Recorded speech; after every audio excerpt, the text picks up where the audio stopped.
Today, Republicans finally released their impeachment report against Joe Biden just as he prepares to leave office. Democrats try to make Tim Walz the poster boy for positive masculinity, and sports reporter Michele Tafoya will join us to break it all down. And protests have broken out ahead of the DNC in Chicago this week. Blaze Media national correspondent Julio Rosas joins us from the scene. It's that and so much more. Blaze News Tonight starts right now.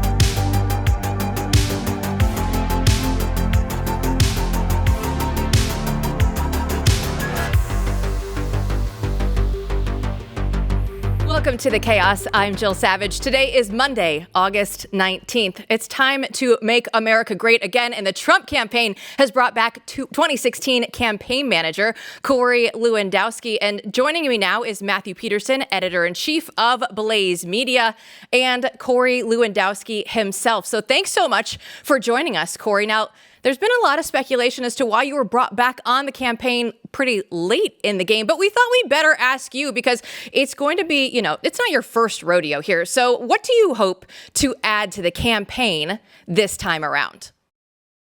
Jill, I've had the privilege of being a friend of candidate Trump, President Trump, post-President Trump, President-elect Trump, and now candidate Trump again. And, I think what I've always had the opportunity to do over the course of the last decade is to give him my best advice. Just be very honest with him. And what we saw in that historic run in 2015 and 2016 was you let Trump be Trump. I always say Donald Trump is best when he's in front of the American people, telling them about what his vision is for America. And that is the case here once again. So my advice and what I hope to bring is to continue to allow Donald Trump to go directly to the American people to lay out what his vision is for where we can be great once again. Corey, 2016, 2020, 2024. What's your view about what has changed? If you're to look at all, lay it out. I mean, you've been around, you've seen this from the beginning. What's different this time around? Well, look, in 2016, Donald Trump was a brand new candidate. He's so much more sophisticated. He's so much more educated. He knows so much more about the political process than he did, 9 or 10 years ago when we started this thing. But more than that, right? Look at how the media has treated Donald Trump over the last 8 years. In 2015 and 2016, he was this incredible phenomenon who just took the political world by storm, came down that beautiful golden escalator and was in first place in a month and never looked back. And now, after almost being assassinated, the media barely covers him. Most of the mainstream media won't even take his rallies anymore. And then when they do, they've decided to, quote, fact check him again, which they don't do to anybody else. So, I think Donald Trump has exposed the hostility of the media against conservatives. We've seen a two-tier justice system prosecute this man for something that no one else has ever been prosecuted for. So the difference is now what Donald Trump has showed us, which he told us about in 2015, but what he's showing us in 2024 is that they can do this to him. They can do it to anybody. When you look at this campaign, unprecedented things have happened. Donald Trump has been shot. Joe Biden on a Sunday afternoon released a statement on X saying he wasn't going to run for re-election. And then the Democrats have just inserted Kamala Harris. It's DNC week. So how do you have the preparation to shift now for Kamala Harris and the strategies that must go alongside that? Well, Jill, you have to remember, most of the American people don't even know who Kamala Harris is, which gives us an opportunity to define her. She is saddled with the failures of the Biden administration. She passed a historic landmark today, which most people haven't talked about. The latest data came out. 10 million illegals have now officially crossed the border into our country under Kamala Harris and Joe Biden's watch. She can't run from that. She can't run from the record inflation. She can't run from the fact that she wants to fix prices so that she tells private sector businesses what they can and can't charge. She can't run from the fact that most people can't pay their grocery bill or put fuel in their car anymore because of this. And she can't run from the fact that our enemies no longer fear us around the world and our allies no longer respect us. And on Monday of this coming week, we're coming up to the anniversary of the Abbey Gate, the devastating withdrawal of the Afghanistan anniversary, where Americans were left behind because of the failures of the foreign policy of this administration. So Kamala Harris owns everything that Joe Biden has failed on. And what are they doing tonight? They're taking Joe Biden and giving him his swan song on a Monday night. Then he's running off to California to go on vacation. It's incredible how they push this guy out. Corey, can you say more about that? I mean, now that Kamala's in, the bubble is still growing. It's still going, as far as I can tell. But you can tell that also people are sort of mulling and thinking a little differently. There's a little bit of energy that's gone down, right? How does this mean the Trump campaign needs to shift? What are the major changes it needs to make in reaction to Kamala and the bubble? I think the big question is, what did Kamala know and when did she know it? Right? For 3.5 years, Kamala and most of the mainstream media told us that Joe Biden was astute, he was at the top of his game, that he was running this country, that he was asking such in-depth policy questions that his national security advisor couldn't answer them and had to get back to him. We know all that was a farce. We saw Joe Biden drooling on himself on the presidential debate. He didn't know where he was, and if there wasn't a podium in front of him, he would have walked off the stage. So listen, that is on Kamala Harris's watch, because it's only one of two things. Either she was complicit in this, or she was so left out of the loop of the administration that she wasn't a factor at all, which means she isn't capable of being the president of the United States. So our strategy is to remind the American people that Kamala Harris has lied to them for 3.5 years, that she is the most radical nominee for a major party that we have ever seen, and her running mate is actually more radical than her. So, look, if you want to appeal to mainstream, everyday Americans, these women who care about the safety and security of their children, making sure they've got good opportunities to go to school, making sure they've got economic freedom for their families, then they have to look at Donald Trump and say, Kamala Harris is so outrageously extreme, we can't have that in the White House. So you focus on all of those issues, and you had a book come out in 2016 called Let Trump Be Trump. Now, how do you do that and still make sure that he stays focused on these issues that we're talking about? Because I do believe that Donald Trump in that debate against Joe Biden had better self-restraint and to stick to the issues this time around. How do you make sure that he is both himself and still staying on point? I had the privilege to be part of the debate prep for Donald Trump for that Joe Biden debate. I flew up with him and look, he was ready to go. And what everybody had said to the president was, just let Joe talk. Well, look, let's just let Kamala talk. This word salad of things she just puts together that are incoherent sentences is an opportunity for the American people to see just how disjointed she really is. Donald Trump continues to answer questions from the media every single day. Jill, Kamala Harris, what did she say to us? I hope to be able to sit down for an interview. She told this to us on August 8th, by the end of the month. She is so afraid to sit down, and these small snippets, these vignettes of when she's sitting down and answering one or two questions from media have gone so poorly that she put together this notion that we're going to determine what the prices are that private sector businesses can charge, and even the most liberal publications called it a campaign farce. So listen, Donald Trump can be Donald Trump by going out and laying out his vision for America. And by doing that, the American people are engaged because they want to live in a great, prosperous nation. Corey, I want to talk about media exposure. It sounds almost crazy to talk about, but you referenced this earlier. There really is a throttle on what people can see from President Trump. And I love the rallies. Before I took this job, I made the case to him and some others. I love the rallies. More people need to see them. More people need to see him behind the scenes, if you will, or him in natural, circumstances. Because they desire that, they want that, but that they're being cut off from that every day. What are the sort of strategies you think the campaign should implement in the coming months to get there directly to the people? Well, this was amazing because Saturday when I was in Pennsylvania at the president's rally, TikTok Jack, he's our guy. TikTok Jack, he's our new genius. Okay, this kid's like a genius when it comes to TikTok and Instagram. All of a sudden, he live streamed the rally for the first time on TikTok and on Instagram. The rally on TikTok got 10 million likes. The days of this, traditional media broadcasting these rallies is over. So we're going to do it ourselves. Right? Donald Trump's going to go directly to the people where they're consuming the information, because we now know that more than 50% of the electorate no longer consumes their information from the major networks. So it's our opportunity and our ability to go directly to where people are consuming information, which is their telephone, by providing them access to Donald Trump. And listen, you hit on it. I've had so many chances to see Donald Trump behind the scenes. I wish everybody could see how gracious of a man he is, how magnanimous he is, how thoughtful he is. Everybody knows Donald Trump as the tough, portrayed, boss of bosses. But there's such a soft spot to him that I wish more of the American people could see, because I know they'd fall in love with him. And I hope that he goes out there and does that AI dance with Elon Musk. I know Elon has agreed to it already. So, Corey, thanks so much for joining us. We really appreciate your time. You bet. Thank you. 3 House committees conclude that Joe Biden has committed impeachable offenses. We'll break down what those are and if they even matter, coming up next.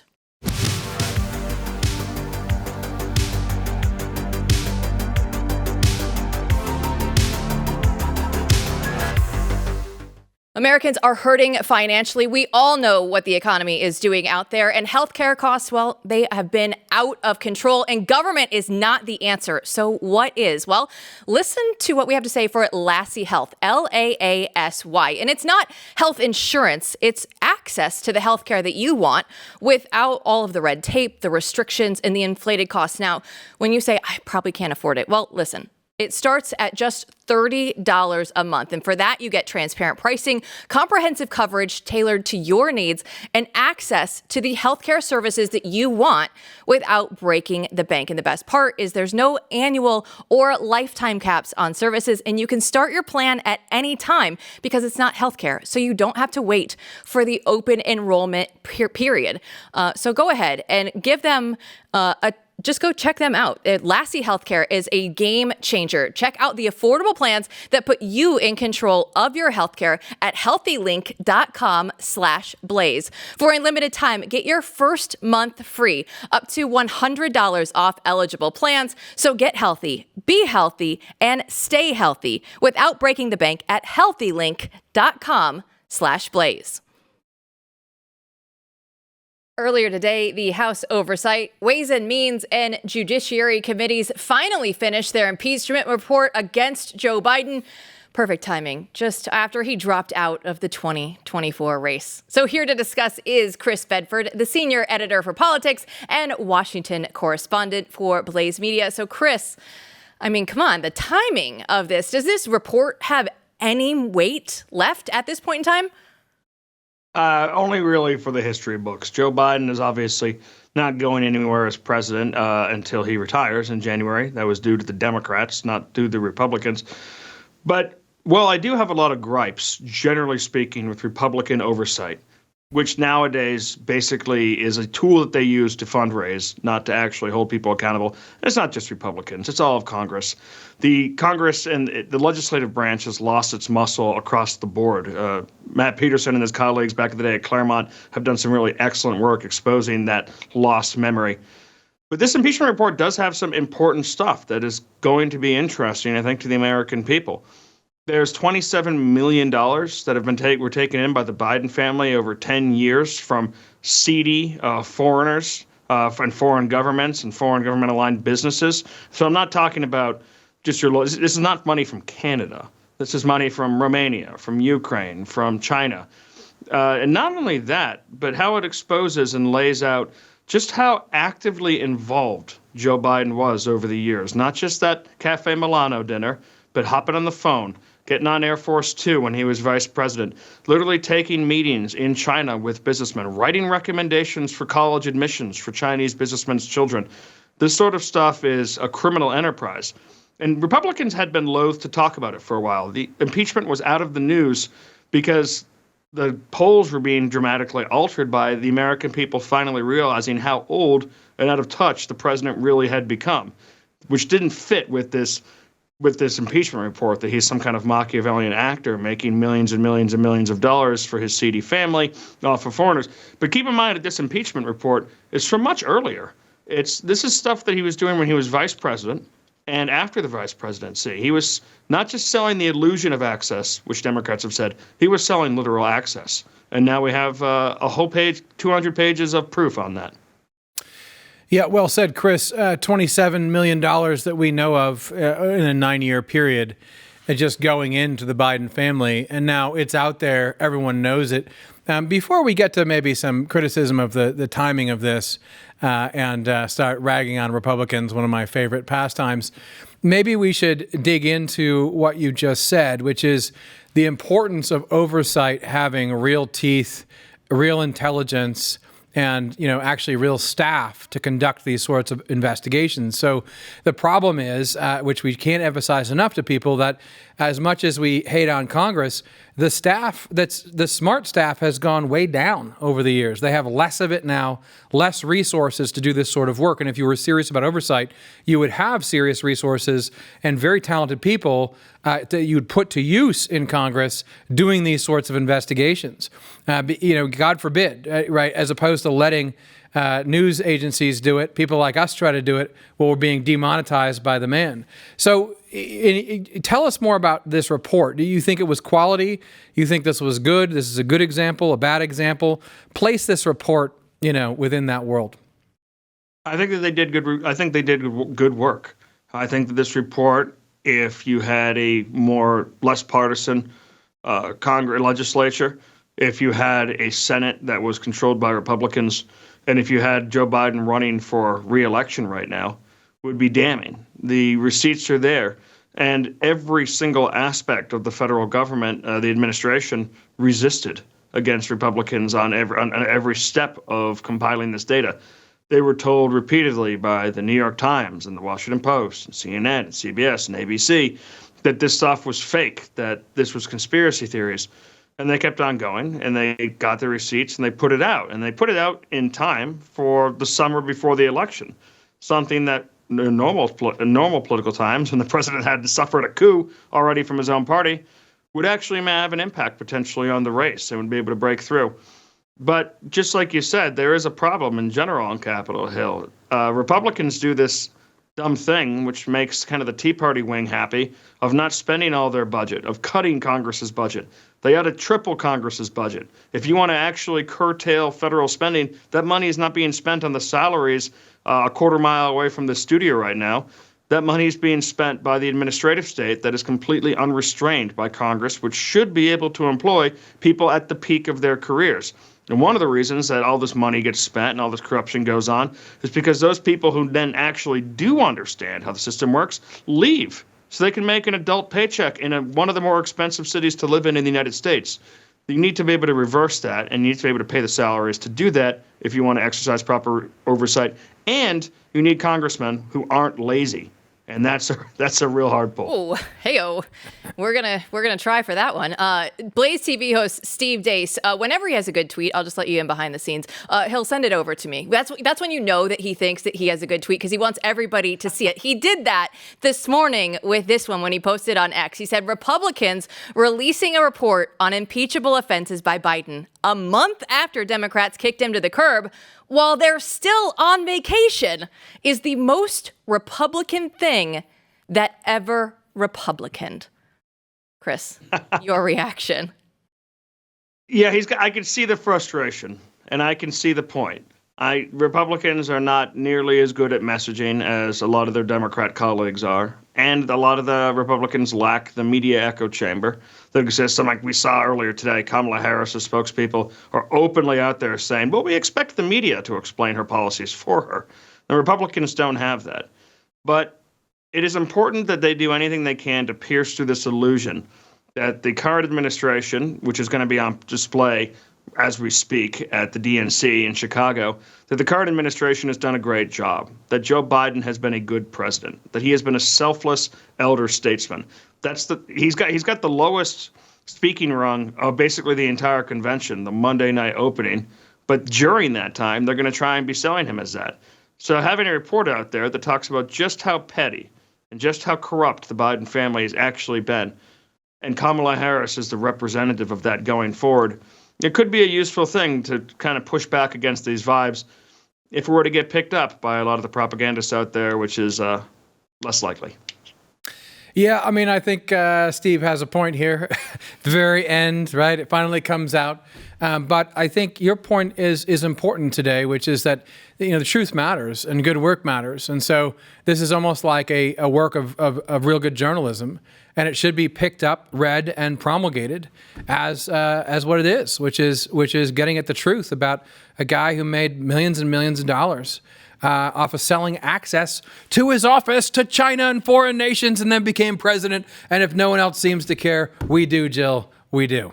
We absolutely do. When we come back, don't go anywhere, Chris Bedford, because we need you to stick around with us to explain why the 2016 election could be rearing its ugly head once again here. Stay tuned.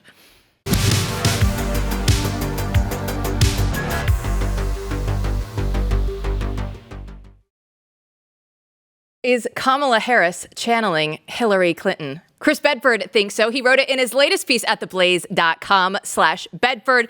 So, Chris, this sounds like my worst nightmare. Please tell me that this isn't true. But how is Kamala mirroring Hillary? Well, can't you hear it when she laughs? Oh, man. Can't you see it when she talks to people on the campaign trail? I mean, she makes Ron DeSantis look like the greatest retail politician of our generation, Kamala Harris does.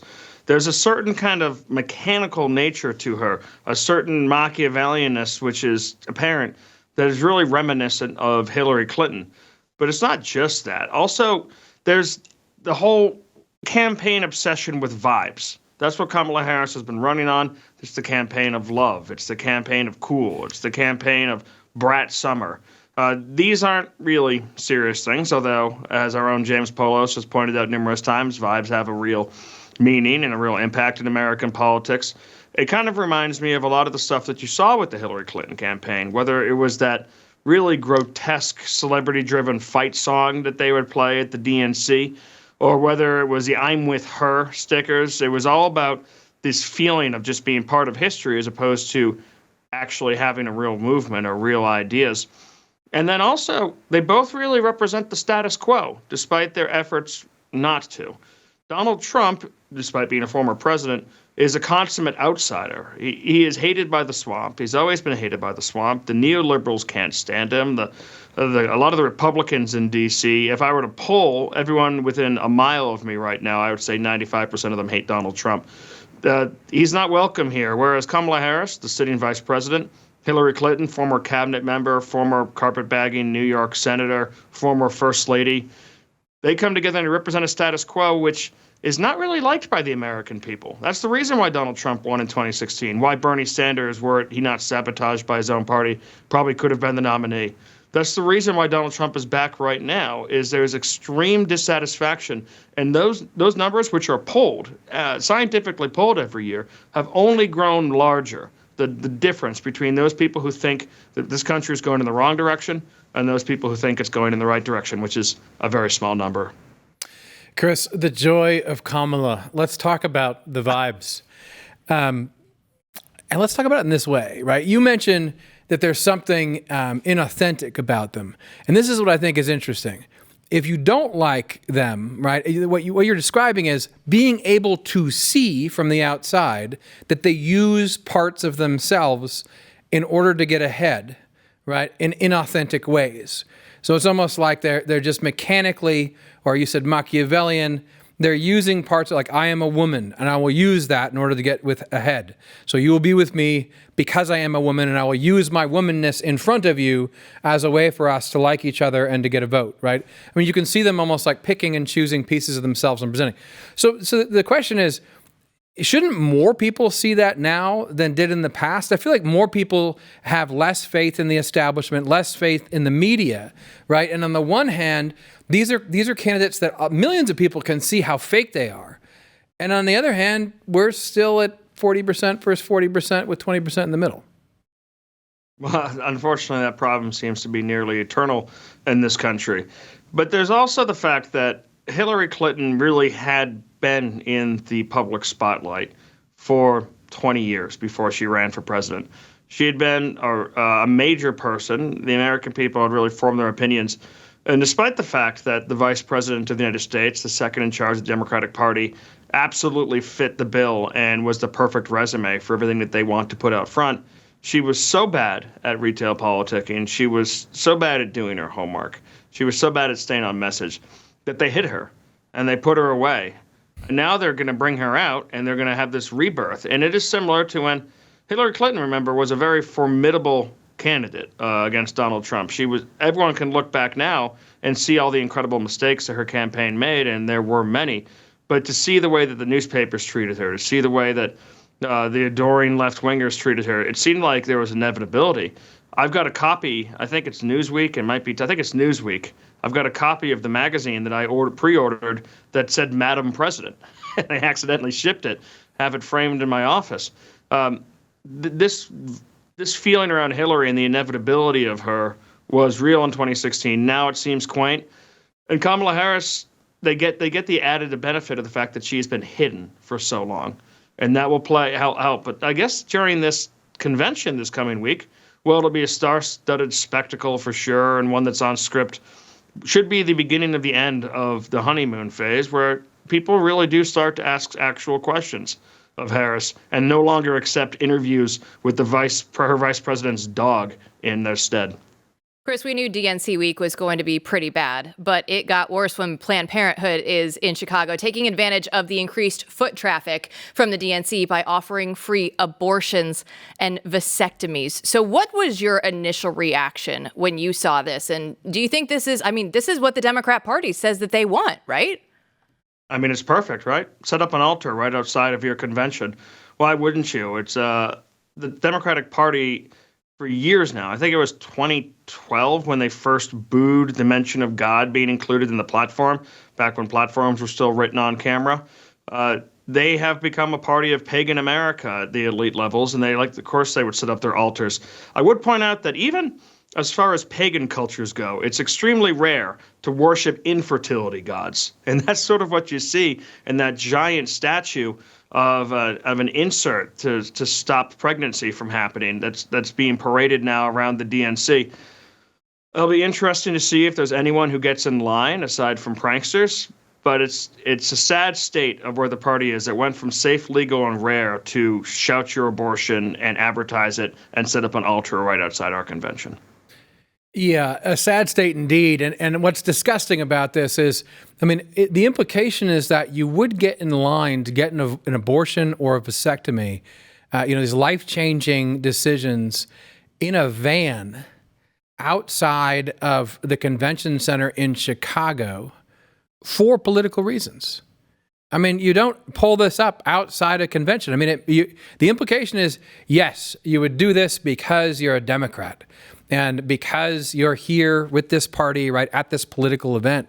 So it's absolutely reprehensible, and there's no getting around the meaning of this. I too look forward to seeing, maybe Julio will have some footage of the van, but it's absolutely disgusting, Jill.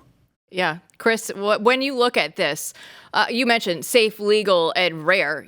How is this initiative going to frame some of the conversations that we will see out of DNC week then going forward? Well, I'd love to see the level of coverage, and I'm glad that we're talking about it here, but it's completely slanted, the level of coverage. The Democrats and the pro-abortionists and the anti-baby people have near complete domination of the press. And it's not just the New York Times and the Washington Post and CNN that are doing this. It's non-news outlets. If you pick up Teen Vogue or if you pick up Esquire, you'll see stories really every week or every month at least, and depending on the publication, that talk about the absolute horrors of what is going on when women aren't allowed to abort on demand in the second and third trimester. Now, that stuff doesn't fit with what the American people actually believe. The American people, much to my own sadness, are okay with first trimester abortion by and large. I think that's a figure that people would like to change over the years, but they're very much against second and third trimester abortion across the board generally, and that is what Democrats have come to represent. When I went down to the Supreme Court the day the Dobbs happened to cover the rallies out front, there was a woman out there who must have been 30 weeks pregnant that said, "This is not a baby." It had it written on her bare stomach. Yes, it is. You can see that baby. That baby is able to push through the woman's skin. That baby is able to kick. Pray God that baby was born. But that denial and the parading of it here at the DNC is Democrats pushing this to a level that I think is politically unwise. Chris, final question here for you. It's night one of the DNC. We have the entire week to go. I won't ask you what you're looking forward to, but give us a little overview of what you think might happen here in about 60 seconds. I'm looking forward to the riots. I think it's interesting.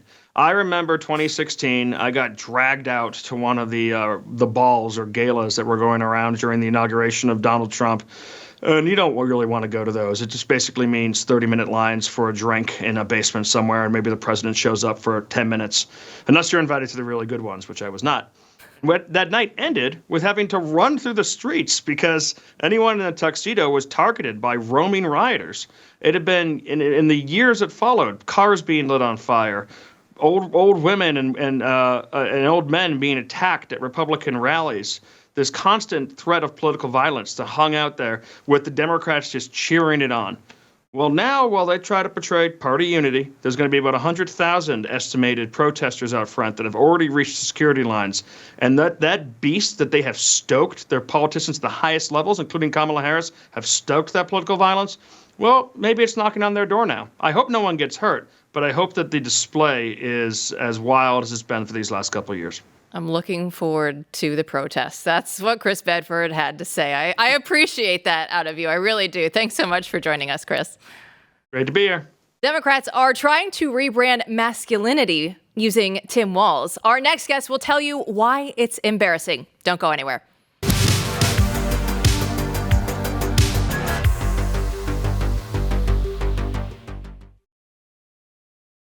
Last Friday, former NBC Sports sideline reporter Michele Tafoya called out ESPN's Mina Kimes after Kimes praised Democratic vice presidential candidate Tim Walz for modeling a different kind of masculinity. Take a listen.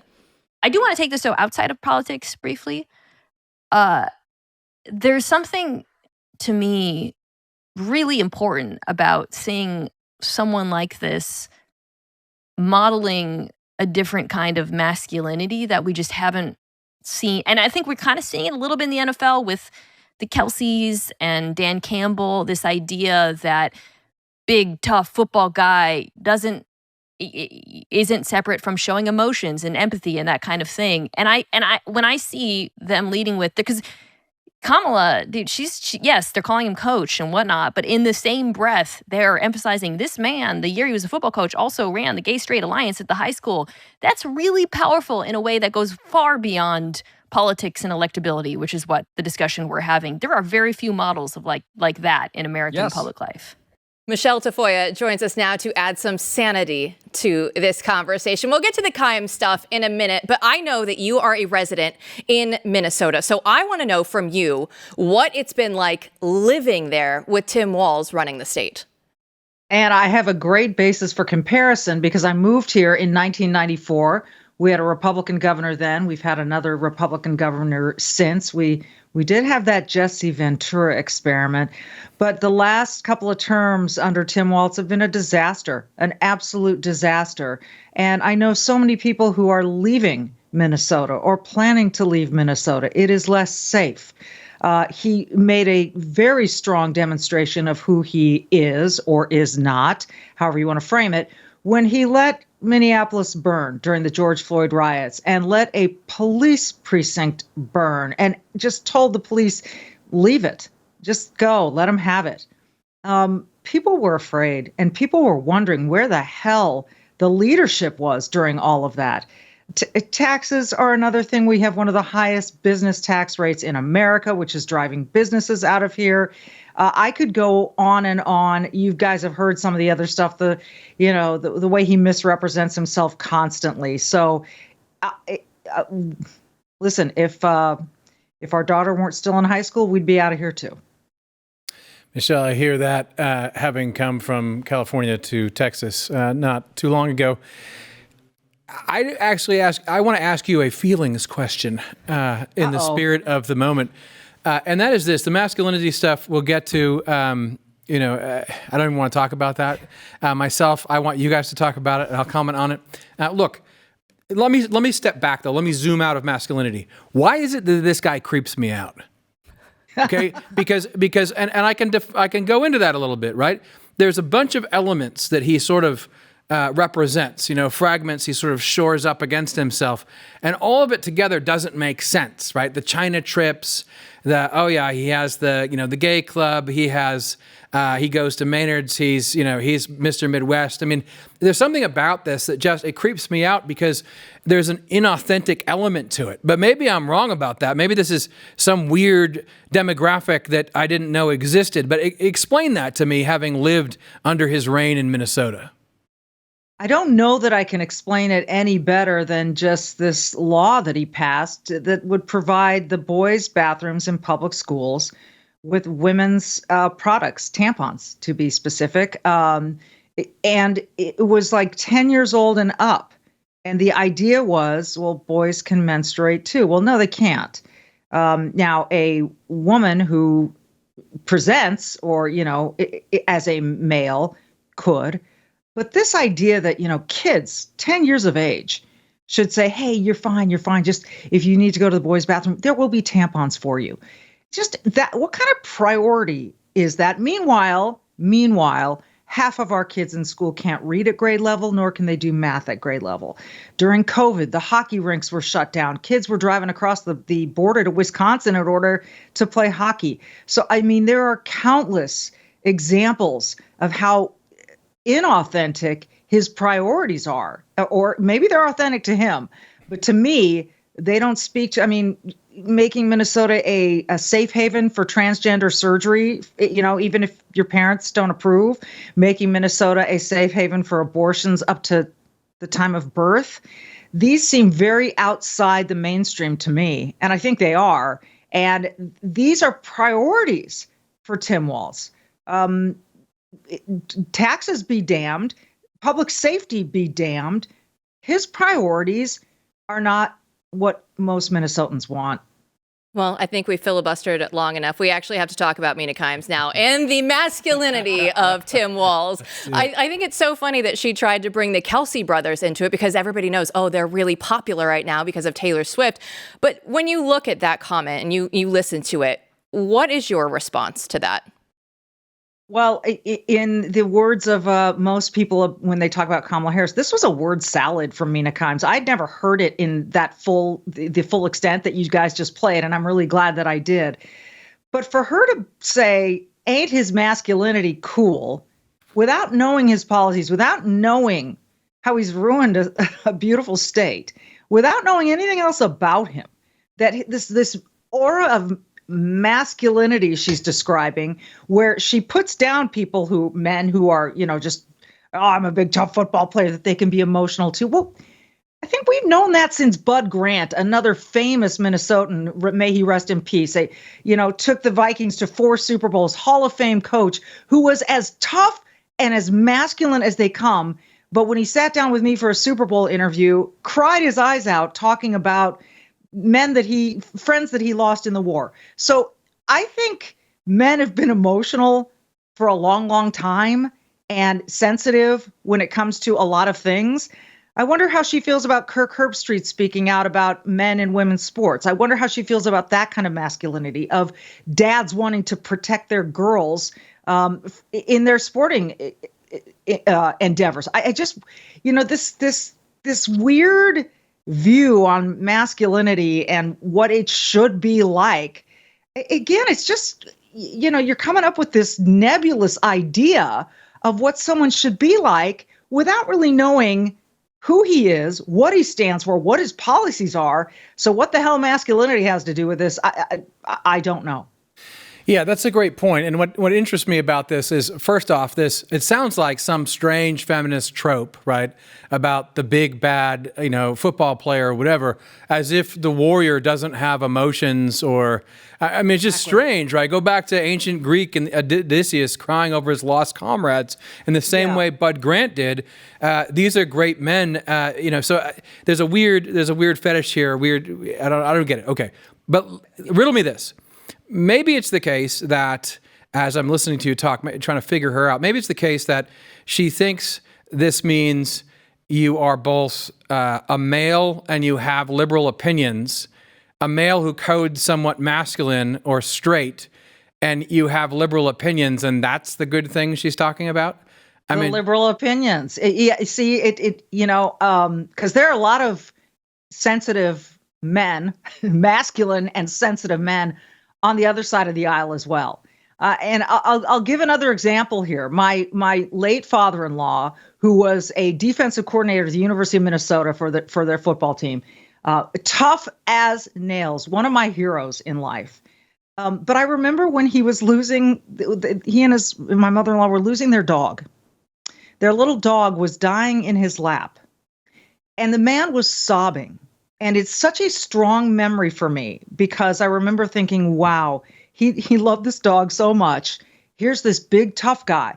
But I wouldn't say that's a unique, interesting, appropriate, popular, exemplary kind of masculinity. It's just who he was. I've seen almost every man that I know cry in their lives over the right or in the appropriate moments when it's hit them. So this whole description, this masculinity phrase, and by the way, it's a buzzword they're using about Tim Walz quite a bit in this day and age when people don't know what a woman is, but they want a woman to be a president. Exactly. And they think masculinity is toxic unless it's Tim Walz. I just think all this stuff is so hypocritical and so silly and so buzzwordish. And could we please get back to policy? Both of these people, Kamala Harris and Tim Walz, are empty. Michelle, Jill, I think I have it. I think Tim Walz, I think he's masculine because he was really tough and didn't shed a tear or show any emotion as Minneapolis burned to the ground. Tough guy. Right. Or as he recently, or in 2020, when he commuted the sentence of a murderer who has since been busted twice and didn't show any emotion then either. Yeah, we are so desperate to rebuild what they have torn down in the gender roles that they are coming out and saying Tim Walz is going to be the poster child for masculinity. Michelle, thanks so much for joining us. Great to talk to you. Thanks. Julio Rosas will be calling in from the Democrat dystopia of Chicago. We have exclusive footage for you coming up.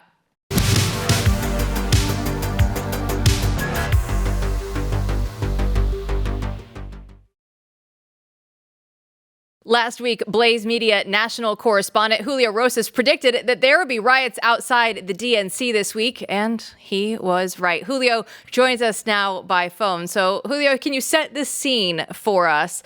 Is there any joy in the air in Chicago right now?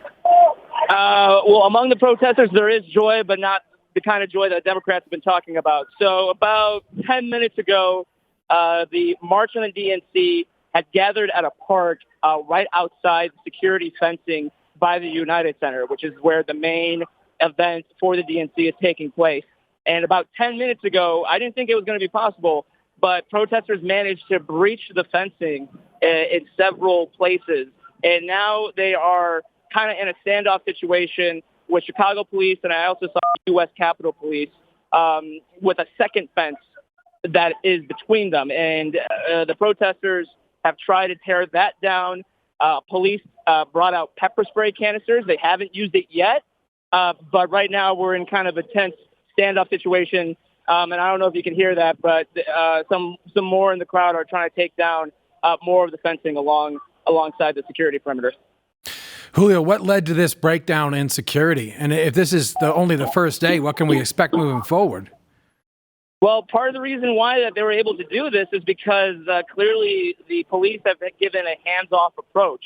So unlike 1968, where the Mayor Daley ordered the police to just clear out people in the streets, the Brandon Johnson administration under Superintendent Snelling is giving them a wide berth in certain places. They were following them along the march with bike officers and officers on foot. But then once they kind of got to this park, the police went to the sides. They went to the sides of the park.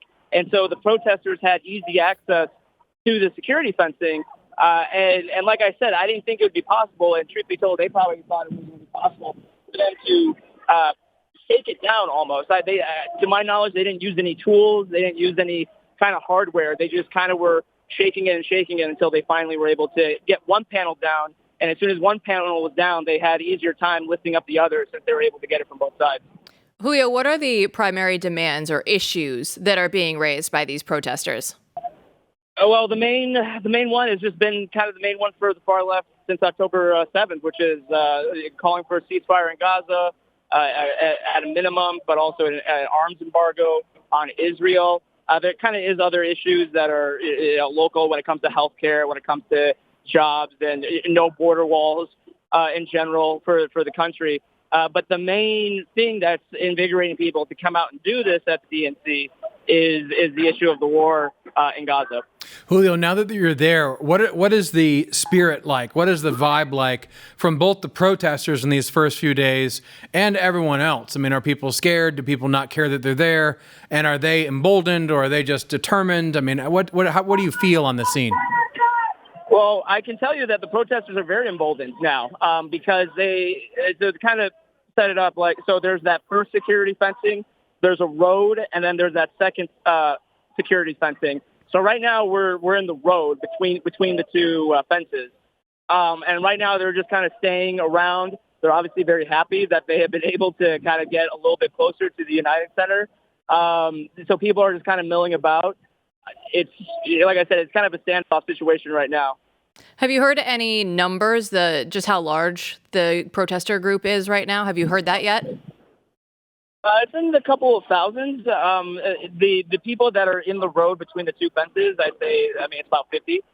But there are more people in the park that is right next to it, and people kind of walking back and forth freely between the road and the park, between the first set of fencing. And how has it been then, as Matthew was kind of asking, between the protesters and those that are there for the convention? Is everything going okay, at least for the people trying to get into the convention itself?